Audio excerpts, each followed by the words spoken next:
तो जब अपन C++ में प्रोग्रामिंग स्टार्ट करेंगे तो अपने को ये स्ट्रक्चर चाहिए, ठीक है। Very first line you have to include iostream.h और उसके बाद में conio.h। conio.h अपन पढ़ चुके हैं सी प्रोग्रामिंग के अंदर। iostream.h जो है ये आपकी C++ में नई हेडर फाइल है, ठीक है ना। ये अपन ने किसकी जगह यूज में ली, stdio.h की जगह यूज ली। stdio.h क्या प्रोवाइड करता था सी प्रोग्रामिंग के अंदर, printf और scanf फंक्शन। उसी तरह से iostream जो है वो अपन को सीन और सी आउट फंक्शन प्रोवाइड करेगा, जिसके थ्रू अपन इनपुट और आउटपुट का काम परफॉर्म करेंगे। थोड़ा लिखने में समझने में इजी है, इसीलिए अपन इसको iostream.h को काम में लेते हैं। अदरवाइज आप क्या कर सकते हो, इसमें printf scanf भी काम में ले सकते हो।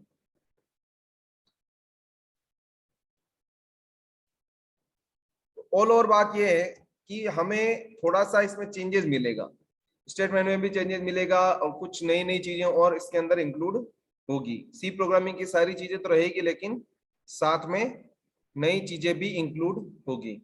जैसे मेरे को कोई भी सिंपल सा मान लो कोई भी स्टेटमेंट प्रिंट कराना था, उसकी जगह मैं सी आउट लिखूंगा। सी आउट लिखने का तरीका क्या है ये, अब ये काम अपन सी प्रोग्रामिंग में प्रिंटफ से करते थे, लेकिन इसमें किससे करेंगे, सी आउट से। वही डबल कोड के अंदर जो कुछ भी लिखोगे आप, मान लो आपने लिखा हेलो C++ या प्लस प्रोग्रामिंग, ओके। इस तरह से आपको इसमें पैरेंथेसिस लगाने की जरूरत नहीं है, और सॉरी पैरेंथेसिस लगाने की जरूरत नहीं है, उसकी जगह आप क्या लगाते हो, आउटपुट ऑपरेटर लगाते हो। अब देखो ये अगर अपन सिंपल यूज करेंगे सिंगल तो ये स्मॉलर देन साइन है, लेकिन डबल बार यूज कर लिया तो ये आउटपुट ऑपरेटर बन गया, ठीक है ना। ये चीज किससे होती है, ऑपरेटर ओवरलोडिंग से होती है, जो अपन आगे एक चैप्टर है पूरा आपका, उसमें पढ़ेंगे अपन ऑपरेटर ओवरलोडिंग क्या होती है और ये क्यों लिखा जाता है। ये सिंबल जो है अगर दो बार लिख रहे हो तो आप ये आउटपुट ऑपरेटर बन जाएगा। और आउटपुट ऑपरेटर क्या करता है कि आपके प्रोग्राम से कोई भी चीज आउटपुट में शो करता है। अगर मैं इसको अब रन करता हूं तो वी कैन सी कि जो हमने डबल कोड के अंदर दिया है वो एज इट इज प्रिंट हो जाएगा। ये आपका सिंपल से सिंपल C++ का प्रोग्राम है। आई होप आपको सुनाई दे रहा है और समझ में आ रहा है। Yes sir.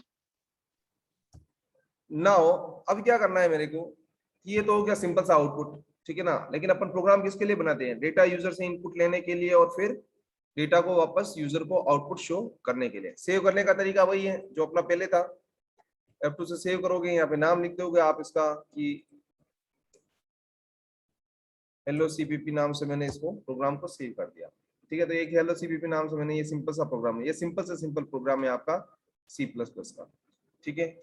नई फाइल ओपन करता हूँ, नया प्रोग्राम बनाता हूँ मैं, ठीक है। तो यहाँ पे वापस से मैं लिखूंगा hash include iostream.h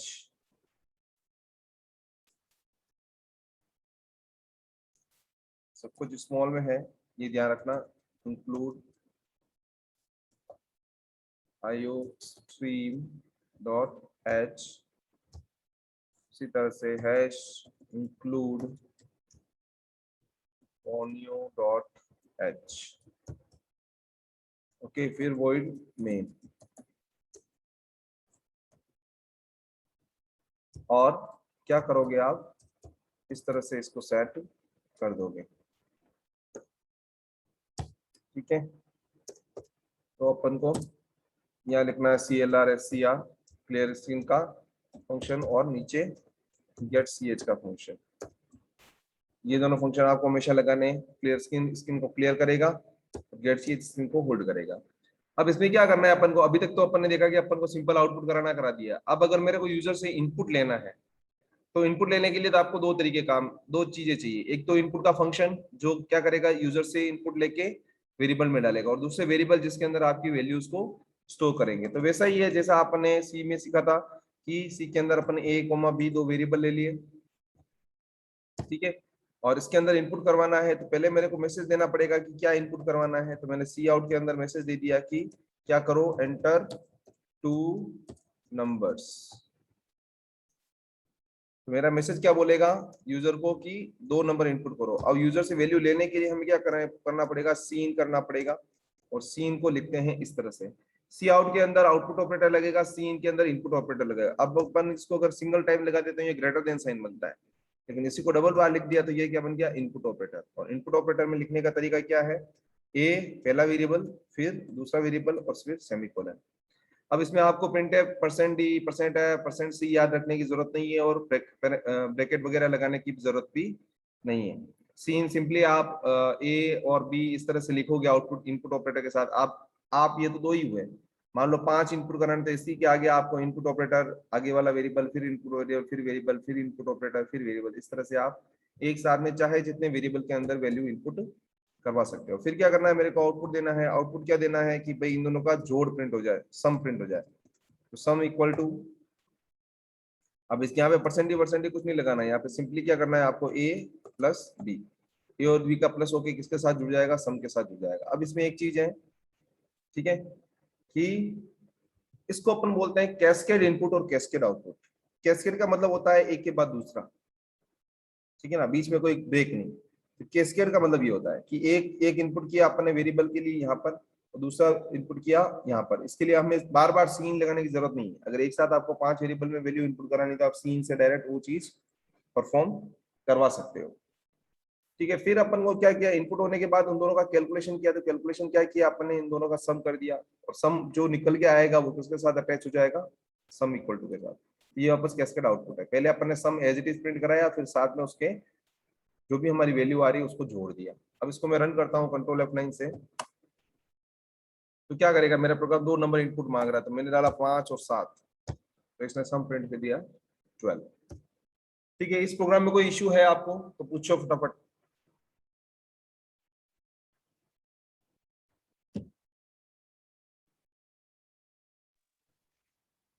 no sir. Sir इसमें सिर्फ काउंट और सीन न्यू चीज है ना बस। क्या, हाँ सी आउट, काउंट नहीं, सी आउट बोलो। सी आउट और सी इन, काउंट। हाँ हाँ सी आउट और सी इन ये दोनों नए हैं, और इन दोनों लिखने का तरीका ये है। बाकी वेरिएबल आपको वैसे डिक्लेयर करना है। हाँ इसमें एक और चीज, आपको जरूरी नहीं कि सारे वेरिएबल ऊपर ही डिक्लेयर करो। अब जब मैं, अगर मेरे को यहाँ पे किसी वेरिएबल की जरूरत है, मान लो मेरे को क्या करना है कि तीसरा जो आउटपुट जो आ रहा है उसको पहले सेव कराना और फिर प्रिंट कराना, तो मैं यहाँ पे int C equal to A plus B लिख सकता हूँ, या इंट सी लिख दिया मैंने, ठीक है। फिर यहाँ पे C equal to A plus B, तो मैं जहां चाहूँ वहां पर डेटा सॉरी वेरिएबल डिक्लेयर कर सकता हूँ, वहीं से वेरिएबल को यूज में ले सकता हूँ। तो इस बार मैंने क्या किया, ए प्लस बी को डायरेक्ट नहीं कराया, पहले सी में उसको उस वैल्यू को स्टोर किया और फिर सी को अटैच करा दिया, तो भी इसका आउटपुट वही आएगा जो पहले वाला आ रहा था। मैंने डाला 4 और 5 9, सम आ गया 9। ओके, ये चीज। Okay sir. अब इसमें एक चीज और है कि मान लो आपको दोनों की वैल्यू को अलग अलग इनपुट लेना है, तो अलग अलग भी ले सकते हो। पहले सी आउट लिखो, एंटर फर्स्ट वैल्यू, फिर सी इन ए, फिर वापस सी आउट लिखो, एंटर सेकंड वैल्यू, फिर सी इन बी। आप चाहो तो इनको अलग अलग भी कर सकते हो, आप चाहो तो एक साथ भी इनपुट कर सकते हो, कोई इश्यू नहीं है इसमें। ठीक है, चलो ये तो सम आ रहा है। अब मान लो मेरे को यहाँ पे इन्हीं वेरिएबल के अंदर मान लो मेरे को क्या करना था कि मल्टीप्लाई प्रिंट कराना था। तो मल्टीप्लाई के लिए क्या होगा, C equal to A star B, multiply होके सी में आ गया। अब सी को आउटपुट में कराना है तो मैं क्या लिखना पड़ेगा, सी आउट, और यहाँ पर multiply equal to output operator और सी। पहले सी क्या कर रहा है, एडिशन में प्रिंट करा रहा है, फिर क्या कर रहा है, सी के अंदर अपन मल्टीप्लाई निकाल रहे हैं, मल्टीप्लाई आ जाएगा, मल्टीप्लाई आकर मल्टीप्लाई प्रिंट हो जाएगा। अब इसमें एक गड़बड़ आएगी, वो भी आपको दिखाई देगी। फिर उस गड़बड़ का क्या करना है वो मैं बताता हूँ। 4 और 5 सॉरी 45 इनपुट किया मैंने, वो 3 इनपुट किया, तो क्या हो रहा है, देखो सम 48 आ रहा है, मल्टीप्लाई 135 आ रहा है, लेकिन मल्टीप्लाई उसी के साथ आ रहा है। तो उसको नीचे लाने का एक तरीका तो मैंने बताया था कि आप क्या करो कि जहां से तोड़ना है वहां पर स्लेशन लगा दो। ये तो आपके सी से है, लेकिन इसके साथ में एक ऑपरेटर अपने पास और होता है। वो ये होता है कि जहां से आपको जिसके बाद या जिससे पहले तोड़ना है वहां पे आप क्या लगा दो, एंड एल लगा दो। मान लो ये सम आउटपुट हो गया, उसके बाद में मेरे को आने वाला जो भी आगे आने वाला आउटपुट है वो मेरे को नई लाइन में लाना, तो मैं यहाँ पे लिखूंगा एंड एल। ये आपका न्यू लाइन कीवर्ड है या न्यू लाइन ऑपरेटर है ये, ठीक है। एंड एल लिखना पड़ेगा आपको। एंड एल से क्या कर देगा, ये लाइन की एंडिंग कर देगा, एंड एल बोलते हैं उसको, एंड एल। एंड एल का मतलब एंड ऑफ लाइन। तो सम की लाइन यही खत्म हो जाएगी, फिर आने वाली जो भी लाइन है वो उसके बाद में जुड़ जाएगी। इसको मैं रन करता हूँ, ठीक है। 4 और 5 दोनों का सम आ गया 9 और मल्टीप्लाई आ गया 20। ठीक है, समझ में आ गया है? Yes sir. ओके, तो इस तरह से अपन स्लैश एन भी यूज कर सकते हैं और एंडल भी यूज में ले सकते हैं, ठीक है। और आप चाहो कि नहीं मेरे को सी के अंदर तो सम ही रखना है, मेरे को यहाँ पे एक और नया वेरिएबल चाहिए डी मान लो, तो आप यहाँ पे डी भी डिक्लेयर कर सकते हो कि इंट डी डिक्लेयर किया और डी के अंदर क्या कर दो, इन दोनों का मल्टीप्लाई ले आओ और डी को वापस यहाँ पर आउटपुट में भी डी डाल दो। तो आप जैसा चाहो वैसा काम इसमें कर सकते हो। आप चाहते हो कि भाई हर एक का आउटपुट अलग अलग हो रहे तो भी ठीक है, और सबका आउटपुट अपन डालते जाएं और चेक करते जाएं, डालते जाएं प्रिंट करते जाएं, डालते जाएं प्रिंट कराते जाएं, वो भी पॉसिबल है। तो इस तरह से हम क्या करेंगे कि किसी भी प्रोग्राम को डेवलप कर सकते हैं, ठीक है। Yes sir.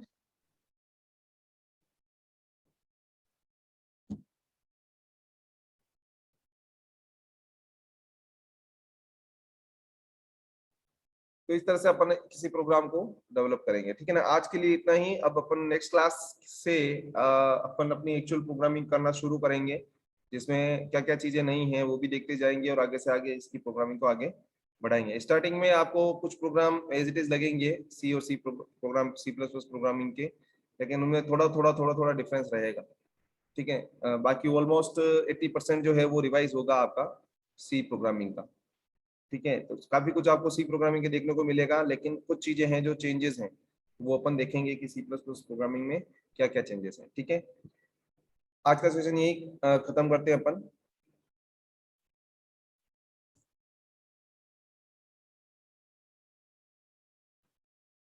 ओके।